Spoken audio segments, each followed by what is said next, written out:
Estos hombres son los únicos que siguen viendo a España así.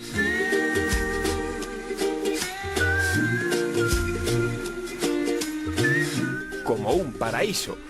Mientras que las desdichadas empresas del IBEX se tienen que ir a lugares como Belice, Suiza o las Seychelles para poder esquivar a Hacienda, la Iglesia no tiene que salir de casa.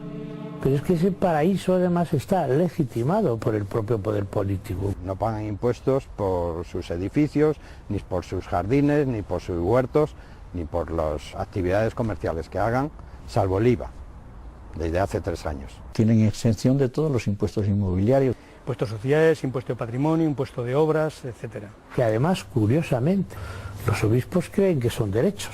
Ellos son absolutamente intocables, ¿no? Pero se ha abierto la brecha y lo ha hecho por la vía de los metros cuadrados.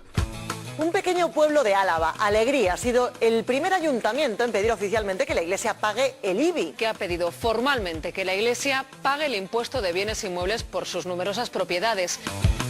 Pero se equivoca quien piensa que la tajada grande de ese impuesto está en cobrarle a los obispos por sus templos o por sus centros de ayuda a los pobres, porque el grueso de las propiedades de la Iglesia es vivienda.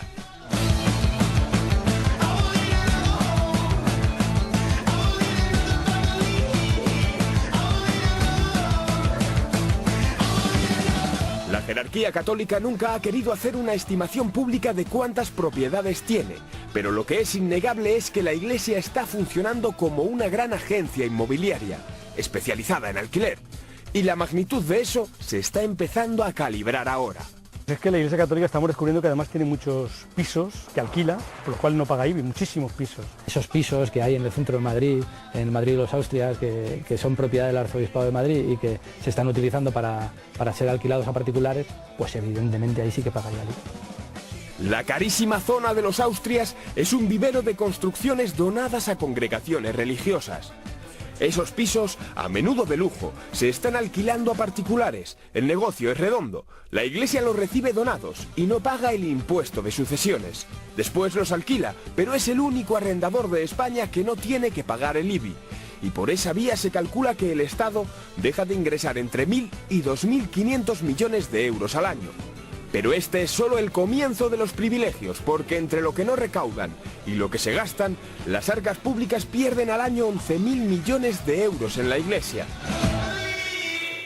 Pagan el sueldo de los capellanes del ejército, de los hospitales y de los cuarteles, como si fuesen funcionarios. También el de los 81.000 docentes de la enseñanza religiosa concertada, que obtiene subvenciones que superan los 3.500 millones de euros, una cifra superior a la del recorte a la educación pública que se acaba de aprobar. Es el único sitio en donde se financia al 100% una determinada escuela con ideario propio, en este caso católico. Que a la inmensa mayoría de los ciudadanos les gustaría tener un colegio público en su barrio, y lo que tienen es un centro religioso. Entre esos colegios subvencionados hay algunos como este, el Torrevelo, en Cantabria. En su página web afirma que educar a niños y a niñas en la misma clase es una consecuencia de los movimientos feministas igualitaristas nacidos en la Revolución del 68. Pero que es un error, porque hay una diferente estructura y funcionamiento entre ambos cerebros, provocada por los estrógenos en las mujeres y la testosterona en los varones. Y por eso es mejor enseñarles la tabla de multiplicar por separado. ¿Que vaya tanto dinero público a eso o a esto? ¡Esa es la juventud del Papa!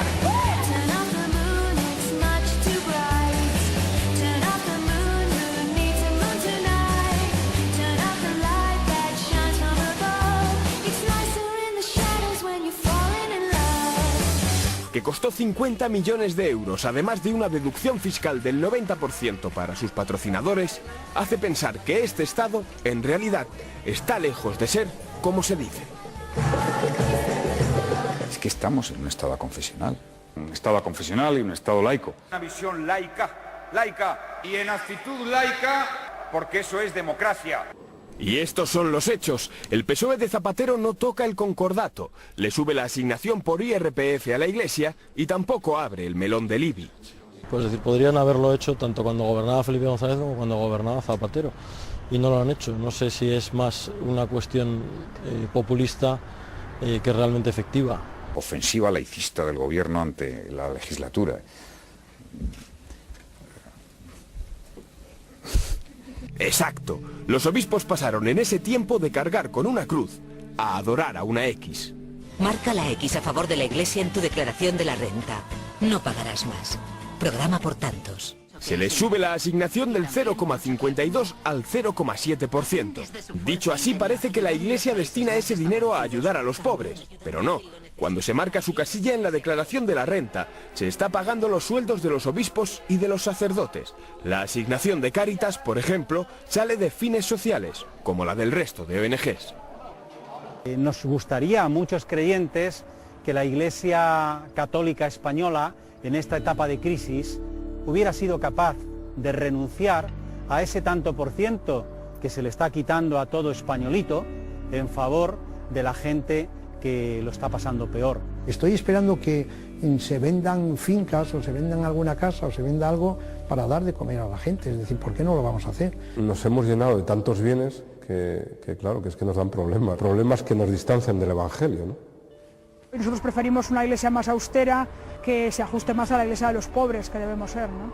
No creo que el prescindir de esos bienes haga más efectiva la ayuda social de la Iglesia aquí en España y en el mundo, porque es la primera institución en el mundo a la hora de acción social, de ayuda social. En estos momentos de crisis a muchos cristianos y cristianas nos duele y nos indigna el silencio de los poderes eclesiásticos. El reparto es un absurdo, una utopía comunista que no conduce a nada. Primero es el culto y después viene el pan. Todo el tiempo un discurso de moral, represión. Es importante, a nuestro juicio, que la Iglesia dé una realidad del siglo XXI, ¿no? Y que se acerque a los problemas reales de la gente. Una postura de ayudar a las personas, que es de lo que se trata, de solucionar los problemas. Hay que estar en la política, pero ¿en qué tipo de política? ¿Una política liberadora? Una política a favor de los más pobres, de los más necesitados, de los más marginados, ¿no? La financiación de la Iglesia, yo creo que hay que ir ya hacia un momento en que sea financiada por los propios cristianos, por los propios miembros de la Iglesia. Si la Iglesia viviese la realidad de los pobres desde los pobres, todos estos conflictos seguramente estarían ahorrados, ¿no?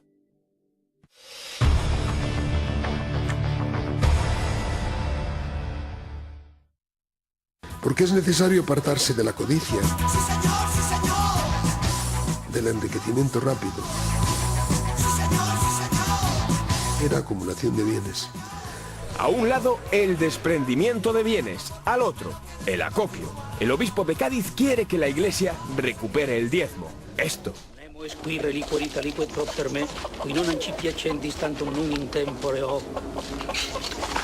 La costumbre antiquísima de contribuir con los diezmos y primicias a sostener las necesidades de la Iglesia y de la caridad con los pobres. Si queremos ser coherentes y dar testimonio, tenemos que ser mucho más austeros y más acorde con lo que predicamos, ¿no? Predicar están predicando, pero con las inmatriculaciones. ¿Qué son las inmatriculaciones? El concepto es tan arcaico que tenemos que retroceder a etapas oscuras para entenderlo. 1946, el Estado es confesional, muy confesional. A Franco se le ocurre que la Iglesia pueda poner a su nombre bienes que no están registrados, y la idea se celebra ampliamente. Pero el boom llega con el siguiente cambio de ley. 1998, el Estado es aconfesional, pero tiene sus gustos, y Aznar modifica la ley para que los obispos puedan ejercer como notarios. Consecuencia, ponen a su nombre lo que quieren, y la Iglesia se adueña de lo que pilla. Hermanos, hermanas. Con el uno, la mezquita de Córdoba. La propiedad es de la Iglesia, aunque el Estado es el que paga el mantenimiento.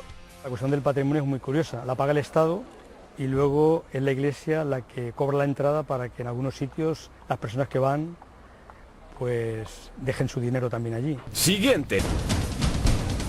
La iglesia Fortaleza de Javea. Durante siglos este monumento gótico tardío ha pertenecido a la ciudad.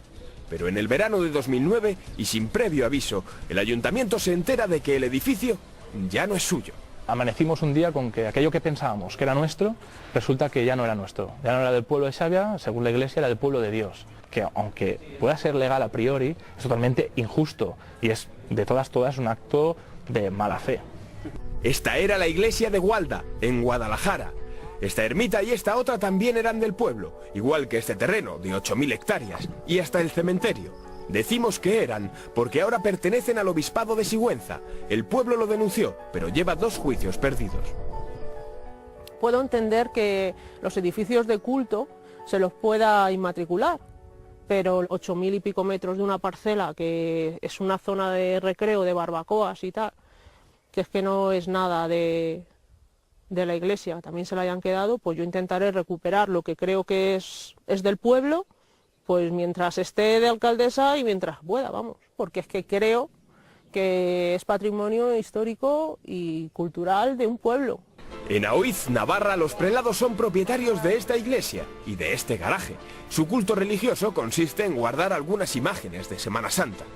Guardaba ahí, pues eso, cosas de la iglesia y cosas así, como una camioneta para hacer algunos viajes con la comuna. Que la ley debería cambiar para que la iglesia no se pueda apropiar ni de lo que es suyo, porque no es suyo, supuestamente es de todos los feligreses, ni de lo que no es suyo en realidad y lo hace suyo. En Undiano, también en Navarra, esta casa y este huerto pertenecen a la diócesis de Pamplona. Se inmatricularon como casa del cura, pero la iglesia solo lo ha utilizado para alquilárselo a particulares. Siempre ha estado alquilada para familias. Es decir, hace muchos años se alquilaba para el mes de agosto, para que vendría una familia a disfrutar de la casa el mes de agosto solo. Y es que además sabemos que se está cobrando por los 2 lados, tanto por la casa, un alquiler, y por el huerto.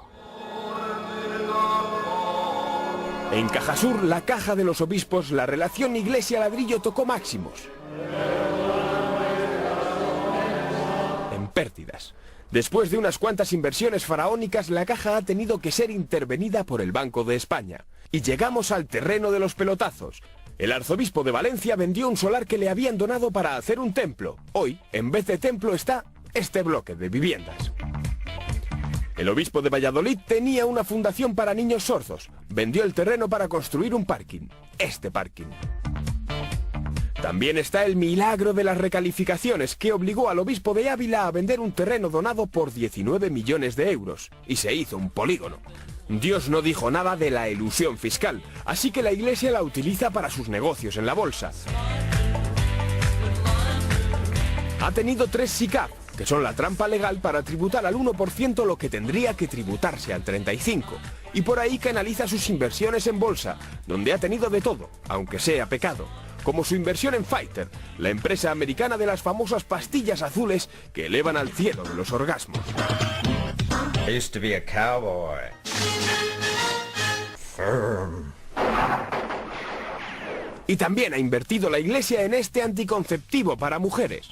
Aunque el colmo de la disociación entre moral y economía se lo lleva el Vaticano, que llegó a invertir en una rentable editorial especializada en porno alemán.